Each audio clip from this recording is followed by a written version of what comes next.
the anxiety in someone, the nervousness in someone, the more that we observe, the more that we can tell that there is a gap between the observer and what is being observed. The reason why is you cannot be the image and what is capturing that image at the same time. Just like, for example, the camera can't also be the picture. The viewer of the TV can't also be the TV. You cannot be the audience and the actor at the same time. The more that we ground ourselves in observation, the more that we can start to develop calm within the storm.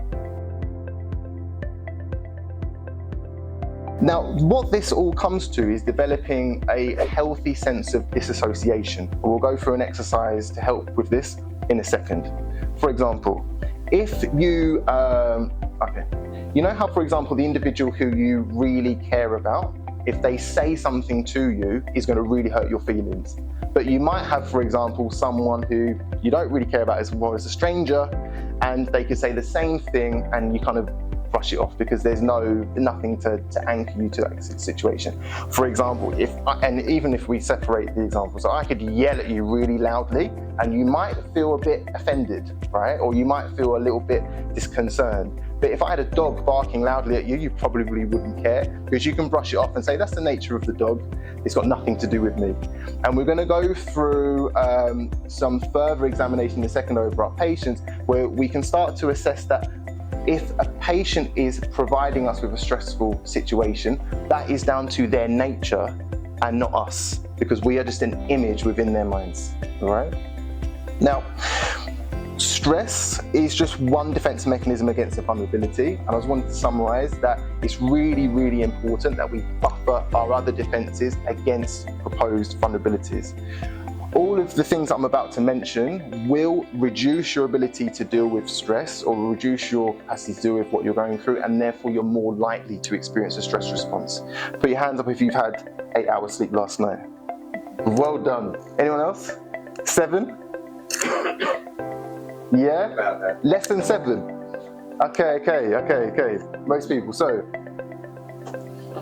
Dr. Matthew Walker, who's a sleep scientist, said that if you take the average number of people as a percentage who can deal with less than 7.5 hours sleep a night without compromise, and you round that number up, you get 0. So part of the reason why is that we haven't actually evolved an ability to deal with sleep deprivation. We've been able to deal with calorie deprivation, water deprivation, but not sleep deprivation. It's never been tasked on our ancestors to be able to deal with this, so our capacity of dealing with it is pretty pants. A poor diet, so a diet which is high in processed foods, is once again more likely to increase our defense mechanisms. A lack of exercise is likely to increase our defense mechanisms because our body doesn't think that we have the capacity to deal with the threats that are in front of us. Poor social support, poor belief systems, and poor relationships with ourselves. These are all things that are likely to really ramp up our anxiety. So if someone, for example, or our fear or our stress, so if we're proposed with someone, if we're in front of someone who we perceive doesn't have our best intentions, a lot of the time that will be perceived as far worse if the above things that I've mentioned, sleep, diet, exercise, social health, etc., if they're compromised, we're going to feel it a lot more. So it's important that we make sure that we try and create robustness outside of work as well as in work as well. So, do you guys have any questions before we move on?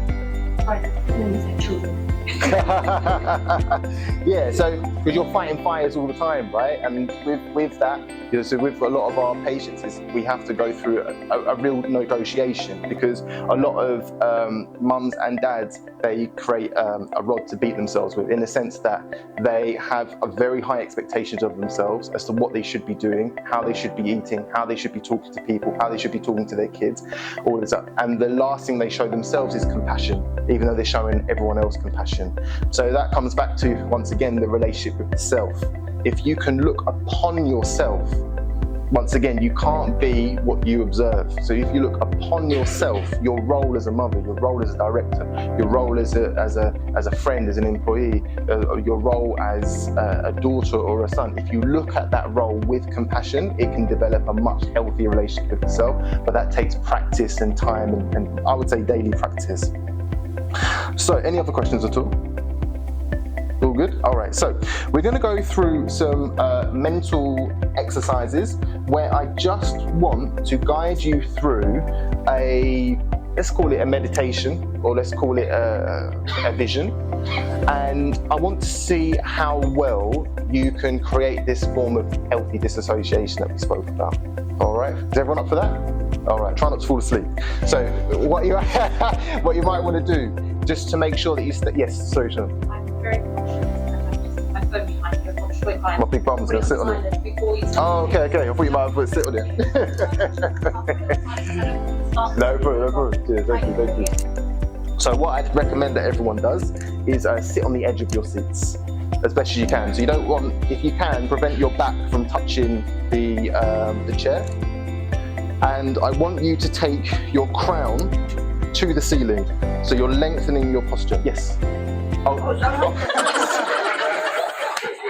I'm so sorry. No. I don't. Yeah. No, just lengthen your spine.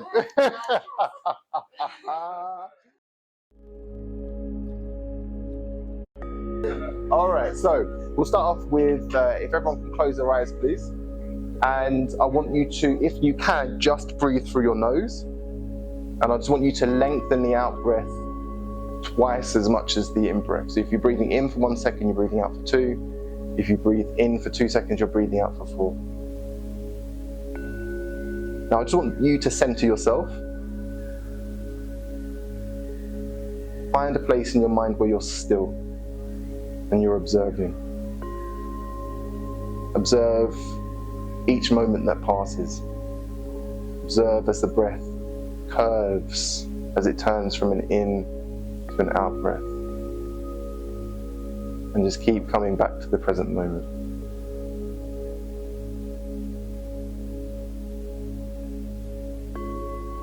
Now I want you to visualize that you're sitting right in front of something that you absolutely despise.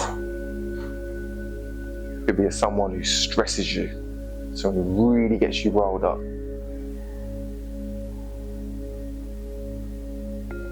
Notice how that has an effect on your breath. Notice how it has an effect on the muscles within your face. How it makes you feel. Does it have an effect on your heart rate? Keep observing. Force your breath to slow down. Keep visualizing that individual or that situation that gives you stress, and keep slowing the out breath. Let the shoulders drop. Breathe into your belly. The situation that you're focusing on, I want you to place it on a stage. Now you're in a theatre. That which is stressing you is up on the stage and you're observing from a distance. Keep watching. Come back to the moment and keep watching the drama unfold.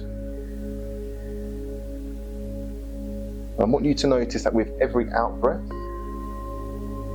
you start to drift closer to the back of the theatre. You're drifting away from the stage. Keep relaxing your breath. And with every out breath, you move further and further away. Stress is still there, but you're not in it. Stress is going further and further away. You're floating further and further away. You can just about see it. Until after one final breath, it's gone.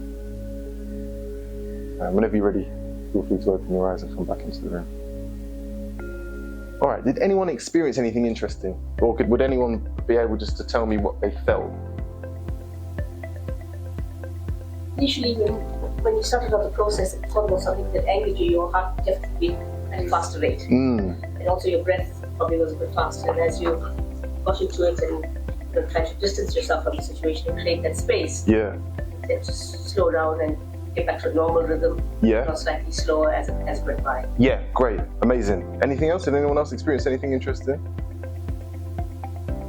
Or anything which is different or the same? So I found it quite interesting from the outside perspective. I see it obviously a lot more one-to-one, but doing it as a group, as soon as I mentioned put something stressful in front of you, tapping hands, I noticed a lot of your breathing rate increased. I saw a few screw faces. It's quite good. But what was quite nice is that all of that reduced, right? So the more that you started to focus on your out breath and the more that you started to drift away from that, you started to notice you go back to that calm sense of self again.